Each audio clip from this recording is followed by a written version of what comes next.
ഈ സ്മെല്ലെന്ന് പറയുമ്പോഴേ മണമാണോ അതെ ആണോ? ഇതിലേതാ? ഒരുപാട് ഡൗട്ടാണ് കുറേ ആളുകൾക്ക് സ്മെല്ലെന്ന് പറയുമ്പോൾ.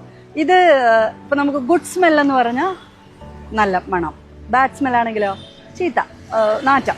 അപ്പോൾ ഇത് നമുക്ക് ഈ ആഡ്ജക്റ്റീവാണ് നമ്മളെ സഹായിക്കുന്നത്. ഇതിന് പുറമേ നമുക്ക് എന്തിനാ മണത്തിൻ്റെതായ പദങ്ങൾ വേറെ ഉണ്ടല്ലോ. പൂക്കളിൽ നിന്ന് വരുന്ന മണമാണെങ്കിൽ നമുക്ക് ഫ്രാഗ്രൻസ് എന്ന് പഠിച്ചിട്ടുണ്ട്.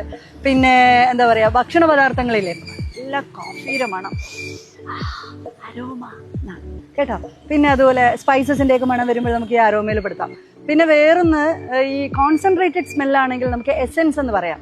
പിന്നെ വേറെ മണം അറിയാലോ, പെർഫ്യൂം, സെന്റ്, അത്തർ, ഇതൊക്കെ മണത്തിൽ വരുന്ന ഗണങ്ങളാണ്.